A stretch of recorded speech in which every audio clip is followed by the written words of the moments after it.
मरीज का oxygen level गिर जाता है, मरीज को सांस लेने में तकलीफ होती है, मरीज को ब्रेथलेसनेस होती है और मरीज को तुरंत ऑक्सीजन देने की जरूरत पड़ती है। अब होम क्वारंटाइन के केसेस होंगे, होम आइसोलेशन के। दिल्ली सरकार हर होम आइसोलेशन वाले केस को एक ऑक्सी पल्स मीटर देगी। आप उस पल्स मीटर को अपने घर रखिए, जब आप ठीक हो जाएं सरकार को वापस कर दीजिए 10 दिन के बाद। उस पल्स मीटर से आप हर घंटे में 2 घंटे में आप अपनी ऑक्सीजन नापते रहिए। अगर आपकी ऑक्सीजन कम होती है, हम आपको एक फ़ोन नंबर दे देंगे, उस पर फ़ोन कर दीजिएगा।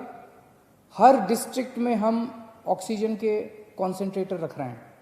तुरंत हमारी टीम कॉन्सेंट्रेटर लेके पहुंच जाएगी जल्द से जल्द, और आपको तुरंत आपके घर में ऑक्सीजन दे दी जाएगी, और अगर ज़रूरत पड़ेगी तो आपको अस्पताल में शिफ्ट कर दिया जाएगा।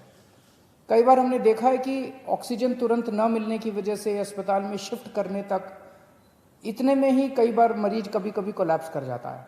तो इसीलिए हर डिस्ट्रिक्ट के लेवल पे हम लोग ऑक्सीजन के कॉन्सेंट्रेटर रख रहे हैं, और अगर आपको ज़रूरत पड़ेगी तो कॉन्सेंट्रेटर पहले तुरंत आपके घर पहुंचा दिया जाएगा, ताकि आपको समय पे ऑक्सीजन मिल सके और आपको कंट्रोल किया जा सके। फिर आपको अस्पताल ले जाएंगे और अस्पताल में आपका इलाज किया जाएगा।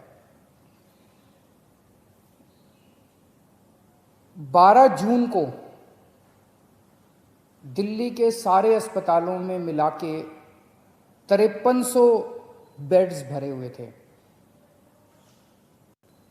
आज की डेट में 6200 बेड भरे हुए हैं। तो लगभग 10 दिन में केवल 900 बेड भरे। इन 10 दिनों में 23,000 नए मरीज आए।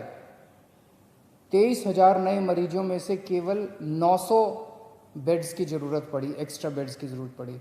इसके 2 मायने हैं। एक तो ये कि जितने लोग अस्पताल में एडमिशन ले रहे हैं उतने ही लोग लगभग ठीक होकर घर भी जा रहे हैं, और दूसरा ये कि जितने नए केस आ रहे हैं इनमें सीरियस केस बहुत कम है। माइल्ड केस और एसिम्टोमेटिक केस ज़्यादा हैं जिनका हम घर पे इलाज कर रहे हैं। सीरियस केस बहुत कम है जिनको अस्पतालों की ज़रूरत पड़ रही है। तो लगभग बेड्स की स्थिति ऐसी है कि डेली बेसिस पे 150 एक्स्ट्रा बेड्स की ज़रूरत पड़ती है। उतने बड़े स्केल के ऊपर बेड्स की फ़िलहाल ज़रूरत नहीं पड़ रही है, लेकिन फिर भी हम हाथ पे हाथ रखे नहीं बैठे। मुझे बेहद खुशी है कि आज की डेट में एक तरफ जहां 6200 बेड ऑक्यूपाइड हैं, 7000 बेड खाली हैं।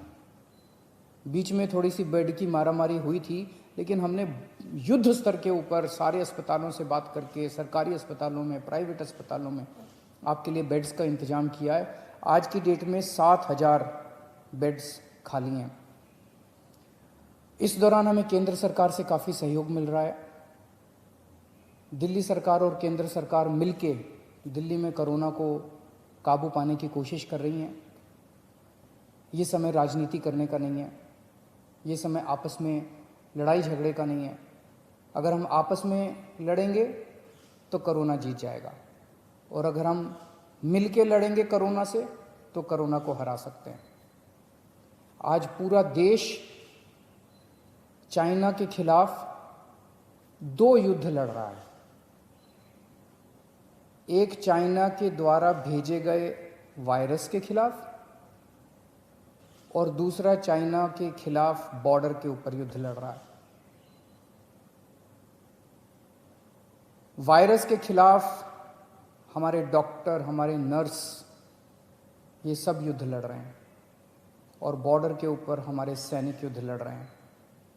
आज पूरा देश हमारे डॉक्टर्स के साथ एक तरफ खड़ा है और हमारे दूसरी तरफ हमारे सैनिकों के साथ खड़ा है, और इन दोनों युद्धों को हमें पूरे देश को मिलकर लड़ना है।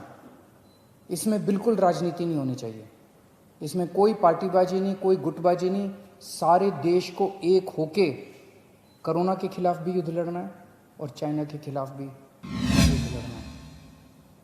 हमारे 20 जवान पीछे नहीं हटे, हम पूरे देश भी पीछे नहीं हटने वाला। जब तक हम जीत नहीं जाएंगे तब तक देश पीछे नहीं हटेगा। जय हिंद।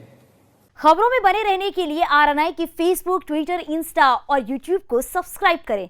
बेल आइकन दबाना ना भूलें।